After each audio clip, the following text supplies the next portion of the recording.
കലാ സാംസ്കാരിക രംഗങ്ങളിൽ വളരെ പ്രശസ്തനായി നിൽക്കുന്ന വ്യക്തി, ഒപ്പം കായിക പ്രതിഭ കൂടിയാണ്. കാരണം പ്രായമായവർക്കുള്ള 60 വയസ്സിന് മുകളിലുള്ള കായിക പ്രതിഭകൾക്കുള്ള ഓട്ടമത്സരത്തിലും അതുപോലെ തന്നെ നിരവധി കായിക മത്സരങ്ങളിലും ലോകമെമ്പാടുമുള്ള കായിക പ്രേമികൾക്ക് അറിയാവുന്ന ഒരു വ്യക്തിത്വമാണ് ശ്രീ ജോസ് മാവേലി.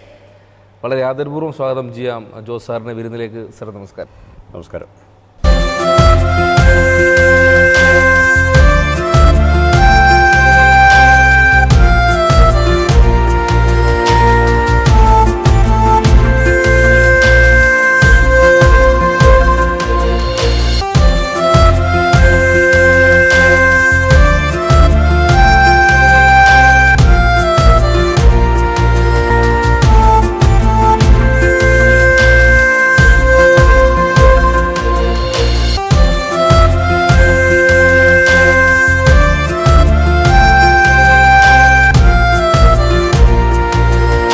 കുറേ പേരുടെ ഒരു പിന്തുണ, ഒത്തിരി പേരുടെ ഒരു സന്മനസ്സുള്ള നിരവധി പേരുടെ കൂട്ടായ്മയിലാണ് ഈ ജനസേവാ ശിശുഭവൻ എന്ന സ്ഥാപനം വളർന്നു വലുതാവുന്നത്. അപ്പോൾ അതിൻ്റെ ഒരു മേൽനോട്ടം വഹിക്കാൻ ദൈവം എന്നെ ഏർപ്പെടുത്തി എന്ന് മാത്രമേ എനിക്ക് പറയാനുള്ളൂ. പിന്നെ അനൂപ് പറഞ്ഞ ബാല്യകാലം കഥകൾ പറയുമ്പോൾ എൻ്റെ ബാല്യകാലമൊക്കെ വളരെ സങ്കടപ്പെട്ട കഥകളായിരുന്നു. ഞാൻ ശരിക്കും പറഞ്ഞാൽ 10 മക്കളുള്ള ഒരു ചെറിയ കർഷക കുടുംബത്തിലെ 7ാമത്തെ മകനാണ് ഞാൻ. IT പഠിച്ചുകൊണ്ടിരിക്കുമ്പോൾ ഉണ്ടാകുന്ന ഒരു വലിയ സംഭവം, ഒരു വലിയൊരു സങ്കടകഥ എനിക്ക് പറയാനുണ്ടായെന്ന് വെച്ചാൽ, ഞാനും എൻ്റെ കൂട്ടുകാരനോടെയും പഠിത്തം കഴിഞ്ഞ് എടക്കുന്നിലേക്ക്, IT എന്ന് പറയുന്നത് കളമശ്ശേരിയിലാണ്, കളമശ്ശേരി ഗവൺമെൻറ് IT പഠിച്ചിരുന്നത്. അപ്പോൾ ഒരു ദിവസം വൈകിട്ട് ക്ലാസ് കഴിഞ്ഞ് ഞങ്ങൾ വീട്ടിലേക്ക് പോകാനായിട്ട് ആലുവയിൽ ബസ് ഇറങ്ങുന്നു. ബസ് ഇറങ്ങി കഴിഞ്ഞിട്ട് അടുത്ത ട്രാൻസ്പോർട്ട് ബസ്സിനാണ് ഞങ്ങൾക്ക് പോകേണ്ടത്. അങ്ങനെ പ്രൈവറ്റ് ബസ്സിൽ നിന്ന് ഇറങ്ങി ഒരു 100 മീറ്റർ നടക്കുന്ന ഒരു വഴി ഉണ്ടായിരുന്നു. ആ 100 മീറ്റർ നടക്കുന്ന വഴിയിൽ ഒരു എന്താ പറയുക, ഒരു 2-2.5 വയസ്സുള്ള ഒരു ബാലിക, ഒരു പെൺകുട്ടി ഒരു റോഡിൻ്റെ സൈഡിൽ നിന്ന് ഭയങ്കരമായി കരയുന്നു. ആ കരച്ചിൽ കണ്ടുമ്പോൾ എല്ലാ ആൾക്കാരും നോക്കി പോകുന്നുണ്ട്. കാരണം ഒരു ഭിക്ഷക്കാരി പെണ്ണാണ്, മുടിയൊക്കെ ഇങ്ങനെ ജട പിടിച്ചിരിക്കുന്ന ഒരു പാവം പെൺകുട്ടി ഭയങ്കരമായി കരയുകയാണ്. അപ്പോൾ ഞാനും എൻ്റെ ഒരു കൂട്ടുകാരനാണ്, ഞങ്ങൾ രണ്ടുപേരും ഈ കൊച്ചിൻ്റെ അടുത്തേക്ക് ചെന്ന് മോളെ എന്തിനാ കരയണമെന്ന് വെച്ചാൽ കൊച്ചൊന്നും പറയുന്നില്ല, പറയാനുള്ള ഒരു ഇതില്ല. കൊച്ചിന് അത്രയ്ക്കും പേടിച്ച് പറിച്ചാൽ കരയണത്. അവസാനം ആ കൊച്ചിങ്ങനെ കൈ കൊണ്ട് ഇങ്ങനെ ഒരു ആക്ഷൻ കാണിക്കുകയാണ്. ഈ ആക്ഷൻ കാണിക്കുമ്പോൾ ഞങ്ങൾ നോക്കിയപ്പോൾ അന്ന് അവിടെ ഒരു കുറ്റിക്കാട് പോലെയൊക്കെ ഉണ്ടായിരുന്നു. ആ കുറ്റിക്കാടിനുള്ളിൽ ഒരു സ്ത്രീ അവിടെ നിൽപ്പുണ്ടായിരുന്നു. അപ്പോൾ ഈ സ്വല്പം ഇരുട്ടായി തുടങ്ങി. എന്തായാലും ഞങ്ങൾ പതുക്കെ സ്ത്രീ ഹെയറിന് പതുക്കെ മുമ്പോട്ട് തന്നെ പോയി ഞങ്ങൾ. അപ്പോൾ ഈ കൊച്ചിൻ്റെ കാര്യത്തിൽ വീണ്ടും ഇങ്ങനെ വലുതാവാണ്. അപ്പം ഞങ്ങൾ അത് പോരല്ലോ എന്ന് പറഞ്ഞ് വീണ്ടും ഈ കൊച്ചിനെ കൈ പിടിച്ചിട്ടുണ്ട് ഈ സ്ത്രീയുടെ അടുത്തേക്ക് പോയി. സ്ത്രീയുടെ അടുത്ത് ചെന്നപ്പോൾ ആ സ്ത്രീ ഒരു കുഞ്ഞിനെ പ്രസവിച്ചുകൊണ്ടിരിക്കുകയാണ്. അപ്പോൾ കുഞ്ഞിങ്ങനെ നിലത്ത് വീണ് കണ്ടിട്ട് ഈ മൂത്ത കൊച്ച്, ഈ കരയുന്ന കൊച്ച് വിചാരിച്ചത് അമ്മയ്ക്ക് എന്തോ പറ്റിയിട്ടുണ്ട്, വലിയ അപകടമാണ് എന്ന് വിചാരിച്ചാണ് കൊച്ച് കരയുന്നത്. ഞങ്ങൾ പിന്നെ അന്നത്തെ എൻ്റെ ഒരു എന്താ പറയുക, അന്നത്തെ എൻ്റെ ഒരു സെൻസ്, ഞാൻ പെട്ടെന്ന് അടുത്ത് തന്നെ ഗവൺമെൻറ് ഹോസ്പിറ്റലായിരുന്നു, ആ ഹോസ്പിറ്റലിലേക്ക് ഓടിച്ചെന്നിട്ട് ഒരു നേഴ്സുമാരുടെ സെക്സർ വേണമെന്ന് പറഞ്ഞു. ഇങ്ങനെ ഒരു സ്ത്രീ പ്രസവിച്ചുകൊണ്ടിരിക്കുകയെന്ന് പറഞ്ഞു. അവർ പെട്ടെന്ന് സമ്മതിച്ചില്ല. ഞങ്ങളന്ന് ബലമായിട്ട് തന്നെ ഒരു സെക്സർ എടുത്തുകൊണ്ട് വന്നു. എടുത്തുകൊണ്ടപ്പോൾ പിന്നാലെ എൻ്റെ കൂടെ കുറേ ആൾക്കാരും കൂടി, എന്തൊരു സംഭവം എന്ന് അറിയാൻ പാടില്ല, ആൾക്കാർ എൻ്റെ കൂടെ വന്നു കഴിഞ്ഞപ്പോൾ പിന്നെ ഈ സംഭവം കണ്ടപ്പോൾ പിന്നെ കുറേ ആൾക്കാർ സഹായിക്കാനുണ്ടായി. എല്ലാവരും കൂടി സ്ത്രീനെ സെക്സിലെടുത്തുകൊണ്ടുപോയി പ്രസവമുറി കൊണ്ടുപോയി. അന്നൊക്കെ പ്രസവമുറി എന്നൊക്കെ പറഞ്ഞാൽ ആണുങ്ങൾക്കൊന്നും കയറാനുള്ള ഇതില്ലല്ലോ ശരിക്കും പറഞ്ഞാൽ. ഇന്നാണെങ്കിൽ ഞങ്ങൾ അടക്കമാണ് പ്രസവമുറി കയറി സ്ത്രീയെ കൊണ്ടുവന്നത്. അങ്ങനെ ഒരു സംഭവം മനസ്സിൽ ഓർമ്മയുണ്ട്. അങ്ങനെ ആ കൊച്ചിനെ വന്നിട്ട് ഈ മൂത്ത കൊച്ചിനെ ഞാൻ പിറ്റേ ദിവസം ഞാൻ ആ സ്ത്രീ പ്രസവമൊക്കെ ഭംഗിയായി നടന്നു. പിറ്റേ ദിവസം ഞങ്ങൾ ഹോസ്പിറ്റലിൽ ചെന്ന് മൂത്ത കൊച്ചിനെ ഞങ്ങൾ എവിടെയെങ്കിലും ഓർഫനേജിൽ, അപ്പോൾ എനിക്ക് ഓർഫനേജായിട്ടുള്ള ഈ ബന്ധമുണ്ടല്ലോ, ഈ കൊച്ചിനെ പഠിപ്പിക്കാമെന്ന് വിചാരിച്ച് ഞാൻ ചോദിച്ചു. ആ സ്ത്രീ സമ്മതിക്കുകയും ചെയ്തു. പക്ഷേ അന്ന് ഞങ്ങൾ ഇവിടെയുള്ള എല്ലാ ഓർഫനേജിലും കയറി നോക്കിയപ്പോൾ ആരും തന്നെ തെരുവിലെ കുഞ്ഞിനെ എടുക്കാനായിട്ട് തയ്യാറായില്ല. ഒരു അഡ്രസ്സില്ലാത്തൊരു കുഞ്ഞിനെ ഒറ്റ ഓർഫനേജ് എടുക്കുന്നില്ല. ആ ഒരു സങ്കടം നമുക്ക് വന്ന് ബാക്കിയുണ്ടായി എന്ന് പറഞ്ഞ് ഞാൻ ആ സങ്കടത്തിൽ പെട്ടിട്ട് ഞങ്ങൾ കുറേ പിള്ളേർ കൂടി കുറച്ച് പൈസ പിരിച്ച് ആ സ്ത്രീക്ക് കൊടുത്ത് അന്നത്തെ കാര്യം അങ്ങനെ അവസാനിപ്പിച്ചു. ആ കുഞ്ഞിനെ രക്ഷിക്കാൻ പറ്റിയില്ല. അങ്ങനെയാണ് മനസ്സിലൊരു വേദന ഉണ്ടായിരുന്നത്. എന്തെങ്കിലും കാലത്ത് ഒന്ന് വളരുമ്പോൾ, ഞാൻ അത്യാവശ്യമായിട്ട് സാമ്പത്തികമായിട്ട് നില വരുമ്പോൾ ഒരു സ്ഥാപനം തുടങ്ങണമെന്ന് എനിക്ക് തോന്നി തെരുവിലെ കുട്ടികൾക്ക് വേണ്ടി. ആ സ്വപ്നം ഞങ്ങൾക്ക് ഇപ്പോൾ ഈ 1999 എനിക്ക് ഇങ്ങനെ തുടങ്ങാൻ സാധിച്ചത്. താങ്കളുടെ രൂപത്തിലും സംസാരത്തിലും പ്രായം ഫീൽ ചെയ്യുന്നില്ല. ഇതിൻ്റെയൊക്കെ രഹസ്യം എന്താണ്? അതുപോലെ തന്നെ കായിക മേഖലയെക്കുറിച്ച് കൂടി ഒന്ന് പറഞ്ഞാൽ സന്തോഷം. ഓക്കെ. എൻ്റെ മനസ്സിലൊക്കെ ഉള്ളത്, ആരോഗ്യമുള്ള ശരീരത്തിന് മാത്രമേ ആരോഗ്യമുള്ള മനസ്സുണ്ടാവുകയുള്ളെന്ന് എൻ്റെ പല അച്ഛന്മാരും പല ആൾക്കാരും എന്നെ ഉപദേശിച്ചിട്ടുണ്ട്. ആ ഉപദേശം ഇപ്പോഴും ഞാൻ എൻ്റെ പ്രാക്ടിക്കലായിട്ട് എനിക്ക് അനുഭവിക്കാൻ സാധിച്ചിട്ടുണ്ട്. അപ്പോൾ ആരോഗ്യം ഇല്ലെങ്കിൽ നമ്മൾ തളർന്നിരുന്ന ഒന്നാമത്തെ എനിക്കൊക്കെ ഒത്തിരി എന്താ പറയുക ശത്രുക്കളുണ്ട്. നിരവധി ശത്രുക്കളെ നേരിട്ടുകൊണ്ടാണ് ഈ സ്ഥാപനങ്ങൾ മുമ്പോട്ട് പോകുന്നത്. അപ്പോൾ ഈ ശത്രുക്കളൊക്കെ നമ്മൾ തളർന്നിരുന്നു കഴിഞ്ഞാൽ അവരിങ്ങനെ മേത്ത് കയറിക്കൊണ്ടിരിക്കും. അപ്പോൾ അതിനൊക്കെ നമുക്ക് കുറച്ച് ഉണർവ് വേണം. അപ്പോൾ അതിനുവേണ്ടി നമ്മൾ ആവശ്യം എക്സസൈസൊക്കെ ചെയ്യണം. അങ്ങനെയാണ് ഈ എക്സസൈസിലേക്ക് പോയത്. പിന്നെ ആലപ്പുഴ ലിയത്തെരുന്ന് സ്കൂൾ പഠിക്കുമ്പോൾ ഞാൻ അന്ന് തന്നെ ഓട്ടത്തിന് സ്കൂളിൽ തന്നെ ഞാൻ 100 മീറ്റർ 200 മീറ്റർ 400 മീറ്റർ ഈ 3 ഐറ്റം ഞാൻ അന്നും ഫസ്റ്റ് സെക്കൻഡൊക്കെ ആയിട്ട് നിൽക്കായിരുന്നു. പിന്നെ ഞാൻ കളമശ്ശേരി ITI പഠിക്കുമ്പോൾ അന്ന് ചാമ്പ്യനായിരുന്നു ITI പഠിക്കുമ്പോൾ. പിന്നീട് ഞാൻ കബഡി ടീമിൽ ഞാൻ ശരിക്കും പറഞ്ഞാൽ 5 അടി 3 ഇഞ്ച് 2 ഇഞ്ച് പൊക്കമുള്ളൂ. 5 അടി 2 ഇഞ്ച് പൊക്കവും 6 അടി 2 ഇഞ്ച് പൊക്കമുള്ള മറ്റു പിള്ളേരായിട്ട് ഞങ്ങൾ കബഡി പിടിക്കുമ്പോൾ കബഡി കളിയിൽ ഞാൻ അവരെ സുഖമായിട്ട് പിടിച്ച് വലിച്ചിടും. അങ്ങനെ കബഡി കളിയിലൊക്കെ ഞാൻ അന്ന് സ്ട്രോങ് ആയിരുന്നു. അപ്പോൾ ഞാൻ ITI ടീമിൽ കേരള ITI ടീമിൽ ഞാൻ കേരള ടീമിൽ കളിച്ചിരുന്നു. അങ്ങനെ ആ ഒരു ധൈര്യമൊക്കെ അന്ന് ഉണ്ടായിരുന്നു. അപ്പോൾ അങ്ങനെ ഒരു സ്പോർട്സ് രംഗത്ത് എനിക്ക് ഒരു ചലനം ഉണ്ടാക്കാൻ എന്താ പറയുക ഒരു ഉണർവ് ഉണ്ടാക്കാൻ സാധിച്ചിട്ടുണ്ട്. അത് ഞാൻ പിന്നെ മെയിൻറ്റെയിൻ ചെയ്തു. പിന്നീട് എനിക്ക് സാമ്പത്തികമായിട്ട് വളരെ ബുദ്ധിമുട്ടായപ്പോഴാണ് ഞങ്ങൾ ഈ ബിസിനസ് ആരംഭിച്ചത്. ഏകദേശം എൻ്റെ 20ാമത്തെ വയസ്സിൽ ആലുവ തന്നെ ഒരു ബിസിനസ് ആരംഭിച്ചു. അരി ഹോൾസെയിലായിട്ട് ആരംഭിച്ചു. അത് കുറച്ച് ആകെ നിസ്സാര പൈസ അവിടെ നിന്നൊക്കെ പലിശയ്ക്ക് എടുത്ത് തുടങ്ങിയ സ്ഥാപനമാണ്. ഒത്തിരി കഠിനാധ്വാനത്തോടെ ഞങ്ങൾ അത് ഒരു വലിയൊരു സംഭവമായി മാറി. ഞാൻ അത്യാവശ്യം ജീവിക്കാൻ പറ്റുന്ന ഒരവസ്ഥയിലെത്തി. അപ്പോഴാണ് ഞാൻ ഈ ജനസേവാ ശിശുഭവൻ എന്ന് എൻ്റെ സ്വപ്നം നടത്താൻ വേണ്ടി ആലുവയിലൊരു സംഘടന ആരംഭിച്ചു. ആലുവ ജനസേവ എന്ന പേരിൽ ഒരു സംഘടന രൂപീകരിച്ചു. ആ സംഘടന പെട്ടെന്ന് അന്നത്തെ ജില്ലാ കളക്ടർ KR രാജനൊക്കെ വളരെ സപ്പോർട്ട് ചെയ്തിട്ടാണ് ഈ സംഘടന വലുതായത്. അങ്ങനെ ഒത്തിരി VIPകൾ ഈ സംഘടനയിൽ ചേർന്നു. ഇതിന് പറയുന്നു ജസ്റ്റിസ് VR കൃഷ്ണയ്യർ, അതുപോലെ തന്നെ കവിയർ പൊന്നമ്മ, അന്ന് നമ്മുടെ സുരേഷ് ഗോപിയൊക്കെ ഉണ്ടായിരുന്നു. അങ്ങനെ കുറേ പേര് കൂടി തുടങ്ങിയ ഒരു പ്രസ്ഥാനമാണ് ജനസേവാ ശിശുഭവൻ. ഈ സ്ഥാപനത്തിലൂടെ വളർച്ചയിൽ ഞങ്ങൾ നിരവധി കുട്ടികളെ തെരുവിൽ നിന്നും രക്ഷപ്പെടുത്താൻ സാധിച്ചിട്ടുണ്ട്. അങ്ങനെ അന്നൊന്നും തെരുവിലെ കുട്ടികളെ ആരും സംരക്ഷിക്കുന്നുണ്ടായിരുന്നില്ല. അപ്പോൾ തെരുവിലെ കുട്ടികളെ നമ്മൾ സംരക്ഷിച്ച് അവർക്കൊരു ജീവിതത്തിലേക്ക് കൊണ്ടുവരാൻ വേണ്ടി ഒത്തിരി കഷ്ടപ്പാട് കഴിച്ചാണ് ഇവരെ രക്ഷിക്കുന്നത്. നിയമത്തിൻ്റെ നിരവധി പ്രശ്നങ്ങളുണ്ട്. അന്നൊക്കെ ചൈൽഡ് വെൽഫെയർ കമ്മിറ്റി ഉണ്ടായിരുന്നില്ല. അന്ന് കോടതിയിലാണ് നമ്മൾ കുട്ടികളെ കൊണ്ടുപോയി ഹാജരാക്കേണ്ടത്. അങ്ങനെ ഓരോ കുട്ടിയെ ഹാജരാക്കുമ്പോൾ ഈ കുട്ടികളെ രക്ഷിതാക്കൾ അവർ വന്ന് ജനസേവനൊന്ന് ഒച്ചുണ്ടാക്കുകയും എൻ്റെ കുട്ടിയെ തിരിച്ചു വേണമെന്ന് പറഞ്ഞിട്ടൊക്കെ പ്രശ്നം ഉണ്ടാക്കാറുണ്ടായിരുന്നു. എന്താണ് രക്ഷിതാക്കൾ എന്ന് ചോദിച്ചാൽ രക്ഷിതാക്കൾക്ക് ഈ കുട്ടികളെ കൊണ്ട് ചൂഷണം ചെയ്യണം. കുട്ടികളെ ഭിക്ഷ എടുക്കാൻ വിടുക, കുട്ടികളെ സർക്കസ് ചെയ്യിപ്പിക്കുക. അങ്ങനെ ഈ കുട്ടികളെ കളിച്ചും പഠിച്ചും വളരേണ്ട പ്രായത്തിൽ കുട്ടികളെ കൊണ്ട് അവർ പൈസ ഉണ്ടാക്കിയിട്ട് അവർ എന്താ പറയുക മദ്യത്തിനും മയക്കുമരുന്ന് അടിമകളായി വഴിവിട്ട് ജീവിക്കുന്ന രക്ഷിതാക്കളാണ് ഈ നാടോടികളായ എല്ലാവരും തന്നെ അന്നത്തെ. അവരിൽ നിന്നും കുട്ടികളെ രക്ഷിക്കാൻ വേണ്ടി കഴിച്ച പാടുകൾ. ഏതായാലും രക്ഷപ്പെടുന്ന കുട്ടികൾ വീണ്ടും സമൂഹത്തിൻ്റെ മുഖ്യധാരയിലേക്ക് എത്തിക്കുവാനായിട്ട് ഞങ്ങൾക്ക് ജനസേവാ ശിശുഭവന് സാധിച്ചിട്ടുണ്ട്. നിരവധി കുട്ടികളെ പല രീതിയിലേക്കും ഞങ്ങൾക്കിപ്പോൾ 2 കുട്ടികൾ വേലുമുരുകൻ രാജ എന്ന 2 കുട്ടികൾ ബാങ്കിൽ തന്നെ ജോലി കിട്ടി. ഒരു 8 വയസ്സുള്ളൊരു പെൺകുട്ടി, ഒരു തമിഴ് ബാലിക. ആ പെൺകുട്ടീനെ എന്തോ പണി ചെയ്ത് ശരിയായില്ല എന്ന് പറഞ്ഞിട്ട് ചട്ടകം പഠിപ്പിച്ച് തുടങ്ങി പൊള്ളിച്ചിട്ട് ആ തുടഭാഗം മുഴുവൻ വ്രണമായിപ്പോയി. എന്നിട്ട് ആ കൊച്ച് അവിടെ നിന്ന് രക്ഷപ്പെട്ട് അടുത്ത വീട്ടിൽ ചെന്നപ്പോൾ ആ വീട്ടുകാർ ഞങ്ങളുടെ അടുത്ത് പറഞ്ഞ് ഞങ്ങൾ ആ കൊച്ചിനെ രക്ഷപ്പെടുത്തി. അപ്പോഴുണ്ടാകുന്ന ഒരു പ്രതിസന്ധി എന്ന് പറയുന്നത് പത്രങ്ങൾ വാർത്ത വരുന്നു, അവരെ പോലീസ് അറസ്റ്റ് ചെയ്യുന്നു. അപ്പോൾ അവരെല്ലാം ഒരു വ്യക്തിവൈരാഗ്യമായിട്ട് നമുക്ക് തീരുന്നു. ഒരു മുത്തുസ്വാമി എന്ന് പറഞ്ഞ ഒരു ബാലവേലയ്ക്ക് കുട്ടികളെ വിൽക്കുന്ന ഒരാൾ തമിഴ്നാട്ടിൽ നിന്നും കുറേ കുട്ടികളെ നമ്മുടെ ആലുവ പരിസരത്ത് കൊണ്ടുപോയി വിറ്റിട്ടുണ്ട്. അങ്ങനെ ഒരു മണി എന്ന് പറഞ്ഞ കൊച്ചിനെ ഇവിടെ അടുത്തൊരു വീട്ടിൽ നിന്ന് ഞങ്ങൾ രക്ഷപ്പെടുത്തി.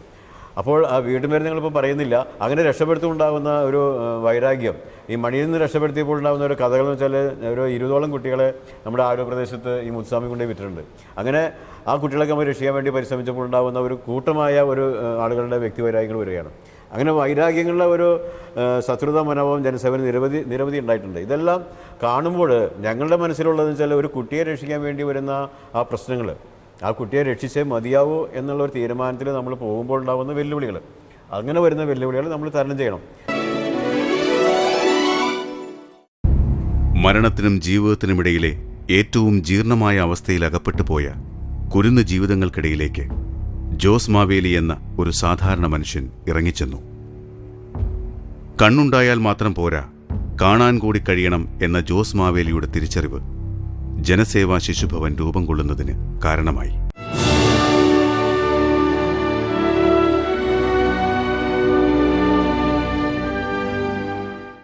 ആയിരത്തി 1999 തെരുവിൽ നിന്നും ജീവിതത്തിലേക്ക് നടന്നു കയറുന്നവർക്കായി ജനസേവാ ശിശുഭവൻ പിറവിയെടുത്തു.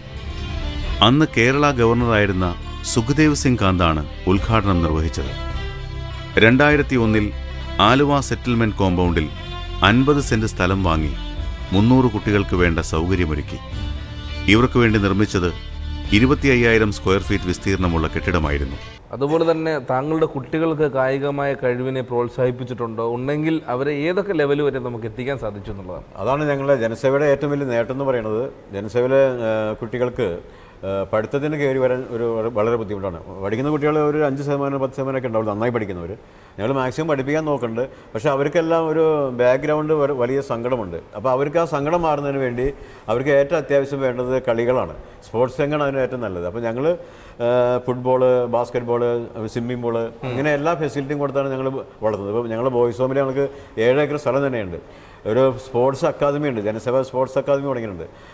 മുൻ ദേശീയ ഫുട്ബോൾ താരങ്ങളായ MN ജേക്കബും CC ജേക്കബും ഇതിൻ്റെ തലപ്പത്തിരിക്കുന്നവരാണ്. അവരെല്ലാവരും വെച്ചിട്ട് ഒരു സോളി സേവർ എന്ന സന്തോഷ് ട്രോഫി കളിച്ച ആളാണ് ഫ്രീ ആയിട്ട് ഈ കുട്ടികളെ മിക്ക ദിവസങ്ങളും വന്ന് കോച്ച് ചെയ്യണത്. ഇപ്പോൾ സന്തോഷ് ട്രോഫി കളിക്കാൻ വരെ ഇറ്റാലിയൻ ഫുട്ബോളർ ഇടയ്ക്ക് വന്ന് വിദേശത്തെ ആൾക്കാരും വന്ന് കോച്ച് ചെയ്യുന്നുണ്ട്. അപ്പോൾ നമ്മുടെ ഒരു വലിയ നേട്ടങ്ങൾ എന്ന് പറയുമ്പോൾ ഗിരീഷ് എന്ന് പറഞ്ഞൊരു കൊച്ച്, ഒരു ആദിവാസി കുടുംബത്തിൽപ്പെട്ട ഒരു കൊച്ചാണ്. അവൻ്റെ ബ്രോക്കൺ ഫാമിലിയായി അച്ഛനും അമ്മയും പിണങ്ങിയിട്ട് കൊച്ചിനെ ഞങ്ങൾക്ക് കിട്ടിയതാണ്. ജനസേവയുടെ ആരംഭത്തെ കാലത്ത് കിട്ടിയതാണ്. ആ കൊച്ചിനെ ഞങ്ങൾ പഠിപ്പിച്ചു, നല്ല ടാലൻ്റായി. അവന് കോതമംഗലത്ത് MA കോളേജിൽ BA പഠിക്കുമ്പോൾ ഇപ്പോൾ സന്തോഷ് ട്രോഫിക്ക് സെലക്ഷൻ കിട്ടി. സന്തോഷ് ട്രോഫിക്ക് അവിടെ വരെ ഒരു ഏറ്റവും വലിയ നേട്ടം അവനായിരുന്നു. പിന്നെ രാജ എന്ന് പറഞ്ഞ കുട്ടി കേരള ടീമിൽ ക്യാപ്റ്റനായിട്ടുണ്ട്. C രാജ സബ് ജൂനിയർ ലെവലിൽ. C രാജ അതുപോലെ തന്നെ തെരുവിലെ ഒരു വിഷാടക മാഫിയ കുറേ നാൾ കൊണ്ടുവന്ന് പീഡിപ്പിച്ച കൊച്ചാണ് C രാജ. അതുപോലെ തന്നെ ഇപ്പോൾ ബിബിൻ അജയ് എന്ന് പറഞ്ഞ ഒരു കൊച്ച് ഇന്നിപ്പോൾ എന്താണ് സെയിൽസ് എന്ന് പറഞ്ഞ ജാർഖണ്ഡിലുള്ള സ്റ്റീൽസ് ഓഫ് ഇന്ത്യയിൽ അവരുടെ ടീമിൽ ഇപ്പോൾ സെലക്ഷൻ കിട്ടിയിട്ടുണ്ട്. അവനിപ്പോൾ മിക്കവാറും ഇന്ത്യൻ ടീമിൽ തന്നെ കയറാവുന്ന നല്ല ടാലൻ്റുള്ള ഒരു കൊച്ചാണ്. പിന്നെ 3 പേര് നമ്മുടെ ഇന്നിപ്പോൾ ബോംബെയിൽ ഒരു ക്ലബ്ബിൽ ക്ലബ്ബിൽ ജോലിയും ഒപ്പം തന്നെ അവിടെ കോച്ചിങ് അവന് കിട്ടിയിട്ടുണ്ട്. എല്ലാ ദിവസങ്ങളും തിരക്കിലാണ്. ഈ കുടുംബത്തെ എങ്ങനെയാണ് സംരക്ഷിക്കാൻ കഴിയുക? കുടുംബത്തിൽ ആരൊക്കെയാണുള്ളത്? അവർക്ക് നമ്മുടെ ഈ ഒരു പ്രസ്ഥാനത്തോടുള്ള കമ്മിറ്റ്മെൻറ്റും സഹകരണവും എങ്ങനെയാണ്? ഇപ്പോൾ കുടുംബം എന്ന് പറയുമ്പോൾ ഞാനിപ്പോൾ അപ്പാപ്പനാണ്. എനിക്ക് 2 മക്കളാണ്, ഭാര്യയുണ്ട്. ഞങ്ങളെല്ലാം സന്തുഷ്ട കുടുംബം തന്നെയായിട്ട് പോകുന്നത്. 2 മക്കൾക്കും കല്യാണം കഴിച്ച് അവർക്ക് മക്കളായി, അങ്ങനെ അപ്പാപ്പനായി.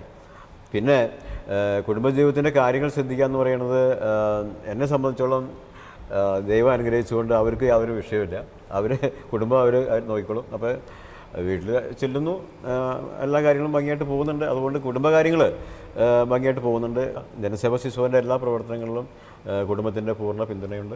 അതുകാരണം ഞങ്ങളെല്ലാവരും ഹാപ്പിയാണ്, ഒരു റിസ്ക് ഇല്ല. പിന്നെ എനിക്കുള്ള സന്തോഷം എന്ന് പറയുന്നത് എനിക്ക് എപ്പോൾ വേണമെങ്കിലും വീട്ടിൽ നിന്ന് പുറത്തേക്ക് പോകാം, ഏത് സമയത്തും വരാം. അതിന് എനിക്ക് ലൈസൻസ് കിട്ടിയിട്ടുണ്ട്, ഭാര്യയുടെ കയ്യിൽ നിന്ന് മക്കളുടെ. അതാണ് എനിക്ക് പ്രത്യേകത ഉള്ളത്. അങ്ങനെ ഞങ്ങൾ സന്തോഷമായിട്ട് പോകുന്നു. പിന്നെ അതുപോലെ തന്നെ സാർ, ഇപ്പോൾ സാറിൻ്റെ ഏറ്റവും വലിയ കുടുംബം എനിക്ക് തോന്നുന്നു ജനസേവ ശിശുഭവൻ തന്നെ ആയിരിക്കും. അതെ, ഒരുപാട് അംഗങ്ങളുള്ള വലിയൊരു കുടുംബമാണ് അതല്ലേ. അപ്പോൾ ഈ ഇവിടത്തേക്ക് വന്നിട്ടുള്ള പുതിയ അതിഥികളുടെ വിശേഷങ്ങൾ, കുട്ടികളുടെ വിശേഷങ്ങൾ, ഇപ്പോൾ പുതുതായിട്ട് ഞാൻ കഴിഞ്ഞിടയ്ക്ക് ഒരു വാർത്ത ഉണ്ടായിട്ടുണ്ടായിരുന്നു, ഒരു സിനിമോൾ എന്ന് പറയുന്നൊരു കുട്ടിയുടെ, എങ്ങനെയായിരുന്നു സംഭവങ്ങളെ കുറിച്ചൊക്കെ? ജനസേവയിൽ വരുന്ന ഓരോ കുട്ടികൾക്കും നിരവധി പ്രതിസന്ധികളുണ്ട്. ഈ പ്രതിസന്ധികൾ എന്ന് പറയുന്നത് രക്ഷിതാക്കൾ തന്നെ ബാലവേലയ്ക്ക് വിടുന്നു, അതല്ലെങ്കിൽ തെരുവ് സർക്കസിന് അയക്കുന്നു. ഇപ്പോൾ ഞങ്ങൾക്ക് ഈ കഴിഞ്ഞ ഒരു വർഷം മുമ്പ് ചിനി എന്ന് പറഞ്ഞൊരു കൊച്ച്, അത് ആന്ധ്രാപ്രദേശിലുള്ള കൊച്ചാണ്. ആ കൊച്ചിനെ ഒരു സ്ത്രീ ആലുവ റെയിൽവേ സ്റ്റേഷൻ ഭാഗത്ത് ഇങ്ങനെ വലിച്ചഴിച്ച് കൊണ്ടുനടക്കണമായിരുന്നു. ആ സ്ത്രീ ശരിക്കും കഞ്ചാവിനും ഒരു മാനസിക രോഗമുള്ള ഒരു സ്ത്രീ ആയിരുന്നു. ആ കൊച്ചിൻ്റെ തലയിൽ ഒരു വലിയൊരു മുറിവ് എന്ന് പറഞ്ഞാൽ പഴുത്ത് വ്രണമായി, തലച്ചോറടക്കം നമുക്ക് കാണാൻ അങ്ങനെ പഴുത്ത് അങ്ങനെ വന്നുകൊണ്ടിരിക്കുകയാണ്. ഇത് കണ്ടിട്ട് അവിടെയുള്ള യാത്രക്കാർ കണ്ടിട്ട് കൊച്ചിനെ രക്ഷിക്കാൻ വേണ്ടി പരിശ്രമിച്ചു. അങ്ങനെ ചില ആളുകൾ കൂടി എറണാകുളം ഗവൺമെൻറ് ഹോസ്പിറ്റലിൽ കൊണ്ടുപോയി അഡ്മിറ്റ് ചെയ്തു. ഇത് പിറ്റേ ദിവസം പത്രങ്ങളിൽ വലിയ വാർത്ത വന്നു. ഞാൻ പേപ്പർ വായിച്ചപ്പോൾ എനിക്ക് തോന്നി ആ കൊച്ചിനെ രക്ഷിക്കണമെന്ന് തോന്നി. അങ്ങനെ ഗവൺമെൻറ് ഹോസ്പിറ്റലിൽ പോയി അവിടെ ചെന്ന് അവിടുത്തെ ഡോക്ടർമാരുടെ അനുഭവത്തോടെ കൊച്ചിനെ ഞങ്ങൾ സ്പെഷ്യലിസ്റ്റ് ഹോസ്പിറ്റൽ, എറണാകുളം സ്പെഷ്യലിസ്റ്റ് ഹോസ്പിറ്റലിൽ കൊണ്ടുപോയി വലിയൊരു ഓപ്പറേഷൻ നടത്തി തലയൊക്കെ ഭംഗിയാക്കി വെച്ചു. ചിനിമോളിപ്പോൾ എൻ്റെ അടുത്തേക്ക് വരും. ഓടി വന്നേ ചിനിമോളേക്ക് വന്നേ, ചിനിമോൾ ഓടി വന്നേ. ഇതാണ് ചിനിമോള്. ചിനിമോളെ സംബന്ധിച്ചോളം ഇന്ന് വളരെ സന്തോഷമാണ് അല്ലേ? ചിനിമോള് സന്തോഷമാണോ? പാട്ടൊക്കെ പഠിച്ചോ? അങ്ങനെ ചിനിമോളിപ്പോൾ ജനസേവയിലെ ഒരു താരമായി മാറിയിരിക്കുകയാണ് അല്ലേ ചിനിമോളെ? ഇങ്ങനെ ചിനിമോളെ ഞങ്ങൾ ഇനി ഇവിടുത്തെ ഒരു എന്താ പറയുക, ഒരു ലീഡറാക്കാനുള്ള പരിപാടി. നന്നായിട്ട് പഠിക്കും ചിനിമോള്. ഇന്നിപ്പോൾ ചിനിമോളെ വിളിക്കും. ഇതാരാ ഇത്? ജോസങ്കൾ. ഉറക്കാൻ പറ. ജോസങ്കൾ. ചിനിമോൾക്ക് പാട്ട് അറിയാമോ? ഒരു പാട്ട് പാടി.